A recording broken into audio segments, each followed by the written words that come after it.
What's going on, everybody? Anthony Serino here with the Face Off Sports Network with my top waiver wire pickups for NFL Week 13. We're going to start Roschon Johnson, and Roschon Johnson is starting to get some run.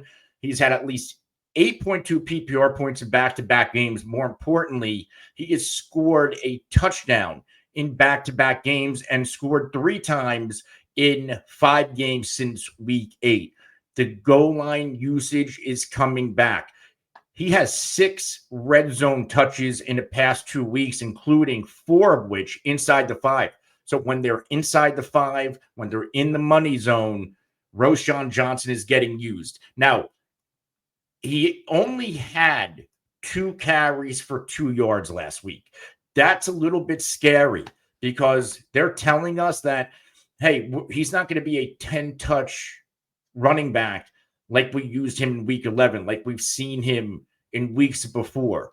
Roschon Johnson, if you have to use him, he's going to be extremely touchdown reliant, and that's how we have to view him. But with bye weeks and injuries, especially if you're picking up Roschon looking ahead to buy him again in week 14, you have to temper expectations and hope he continues to see this red zone work to be fantasy relevant. Next up, we are going to Jeremy McNichols, and this is a speculative ad. Well, what does that mean? We're going to pick up Jeremy McNichols with the hopes that he could potentially see extended run as a number 1 or number 2 running back in Week 13 against the Titans. Well, why? Austin Ekeler left Week 12 against Dallas with a concussion. We also know that Brian Robinson suffered a ankle injury early in that game. He tried to come back, exited again. We don't know the playing status for Ekeler or Brian Robinson.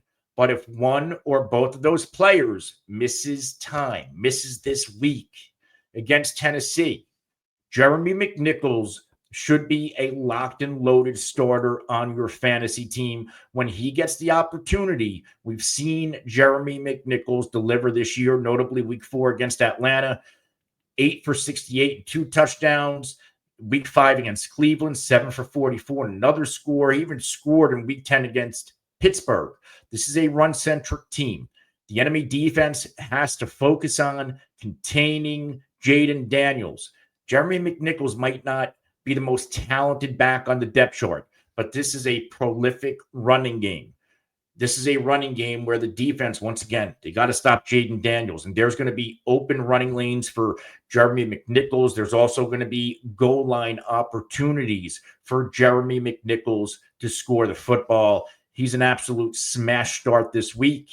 If one of the starters in this backfield, Ekeler or Brian Robinson, misses time. We're going to stay in Washington, and that's Noah Brown for my next waiver wire ad. This Washington team, it doesn't have a lot of options outside of Terry McLaurin and Zach Ertz when it comes to pass catchers. They have Zacchaeus, they have Diami Brown, they have Luke McCaffrey, but it's really Noah Brown as the number 2 wide receiver behind McLaurin. It's not easy, it's easy sometimes to shut McLaurin down. He seems extremely big play reliant. If the enemy defense tries to take him out, Noah Brown's going to get his, and he's been solid. In 3 out of his past 5 games, he's had double-digit PPR points. He's actually had at least 6 targets in 4 out of his past 5 games. Doesn't score the football a lot, but he gets enough receptions and enough yards to bring a high floor to the table. You get Tennessee this week. Tennessee's secondary is one of the better secondaries in the NFL. I don't love Noah Brown, but if you're in a bind and you need a spot start, you can do a lot worse. Plus, Noah Brown, rest of season schedule coming out of the Week 14 bye. New Orleans, Philly, and Atlanta. New Orleans and Atlanta, those are 2 smash spot opportunities where Noah Brown can deliver some big games. Next wide receiver we're going to talk about, Nick Westbrook-Ikhine. He is, in fact, playing Washington this week. And Westbrook-Ikhine has been on a tear. He has scored a touchdown in every game but one since week 6. He has given us double-digit PPR points in 4 out of his past 5 games since week 8. Now, volume could always be an issue here, but he's seen at least 5 targets in 3 out of his past 4 games. Will Levis right now playing good football. He has thrown 5 touchdowns in his past 3 games. Now Levis is probably going to have to throw the ball a lot again against Washington. Now, Washington's defense has been playing better, but in their past 4 games, they've been extremely leaky to quarterbacks. 4 different quarterbacks in a row now, over 20 quarterback points, which means they're throwing a football well against this Dan Quinn defense. And somebody's got to come down with it. I think Westbrook-Ikhine has a really good chance this week to score another touchdown. It's hard to chase touchdowns in fantasy, but sometimes in the waiver wire, that's what we have to do. Great rest of season schedule: Washington, Jacksonville, Cincy, Indy, Jacksonville again in the fantasy Super Bowl. If you want to stash wide receiver, you could do a lot worse than Westbrook, who has a quarterback in Will Levis, who seems to be finally ascending. The next player we're going to talk about, Ameer Abdullah. Ameer Abdullah is starting to get some decent usage. He's playing the snaps. Now, played a lot last week and the week before because of injuries to Zamir White and Alexander Madison.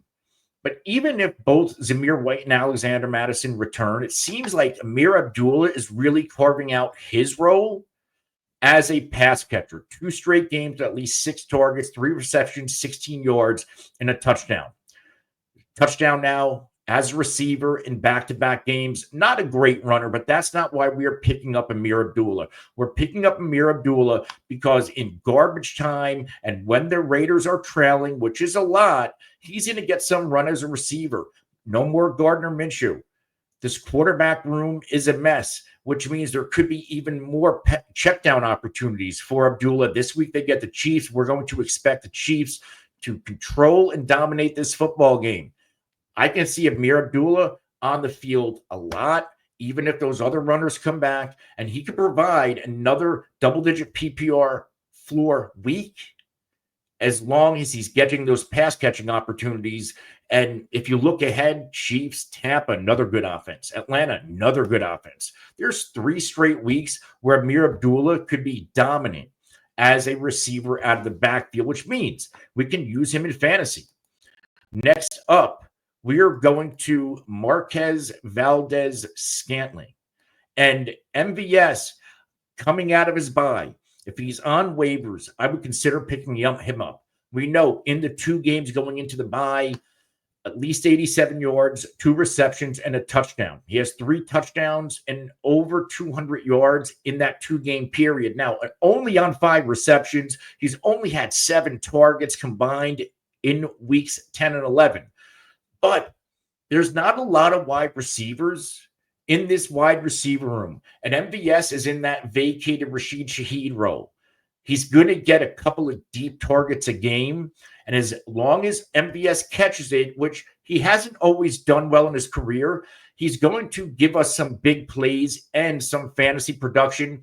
He gets the Rams this week. This is a defense that has been leaky against a big play receiver. I think this is a world where MVS delivers once again for our fantasy team. Next up, we are going to Devaughn Vele of the Denver Broncos. And Vele has now given us 3 straight games of solid usage, over 10.6 PPR points. He's had 4, 5, and a season-high 9 targets in his past 3 games. His yards are going up as well, 39, 66, and 80. He scored a touchdown back in week 10 against Kansas City.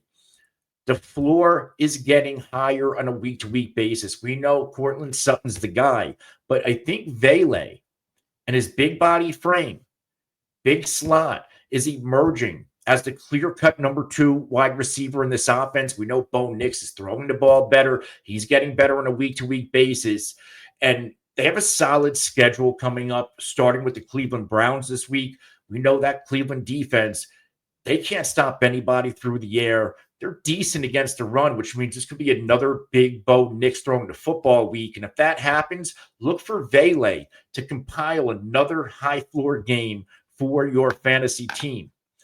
We're going to start closing this out. We're going to start with the tight end position and Noah Gray. I absolutely love Noah Gray. He's a dart throw, but he's another guy. He has a 2-game streak of big-time production, at least 18 PPR points, at least 4 receptions, 23 yards, and 2 touchdowns. Yes, you heard it right. He has now scored 2 touchdowns in back-to-back games. And it's not like he's only doing it on like 1 or 2 targets. He has at least 4 targets in back-to-back games, 9 total in that period.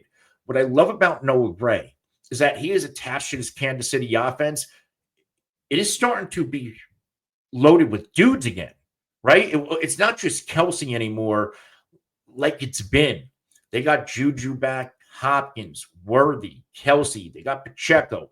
They get Hunt. All of a sudden, this offense is starting to get loaded again. Mahomes has thrown 3 touchdown passes a few games in a row. This offense is getting on track. And Noah Gray looks like he is collateral damage in a good way.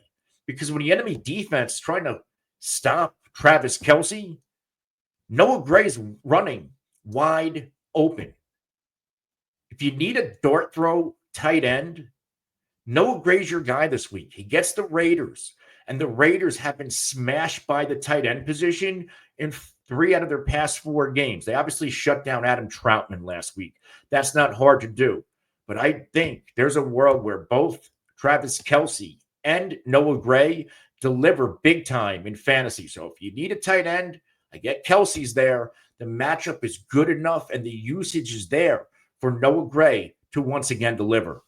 We're going to close out with Theo Johnson, another tight end I absolutely love. Now, the Giants, we know the deal with the Giants. They're not a good team. They're going in the wrong direction. But it looks like Theo Johnson is going in the right direction. Now, in a 3-game time period, he only has 1 over 10 PPR points, which was week 9. But he's also had 3 straight games now with at least 6 targets. What's he missing? I think for him to go be a high floor, double-digit PPR guy, he needs to do a little bit more. 3 for 39 on 6 targets. That's good for 6.9 PPR points. If he gets to that 4 for 50 range, we're in business. And we know this Giants team, this defense, they're going to be trailing a lot. With Tommy DeVito under center, assuming he's healthy enough to play, I think he's going to continue targeting Theo Johnson. We could see Theo Johnson emerge potentially as a number 2 or number 3 pass catcher in this offense. A couple of nice games down the stretch. Dallas, New Orleans, Baltimore, Atlanta, fantasy Super Bowl against Indy. We could be seeing a potential rest of season breakout from Theo Johnson of the New York Giants.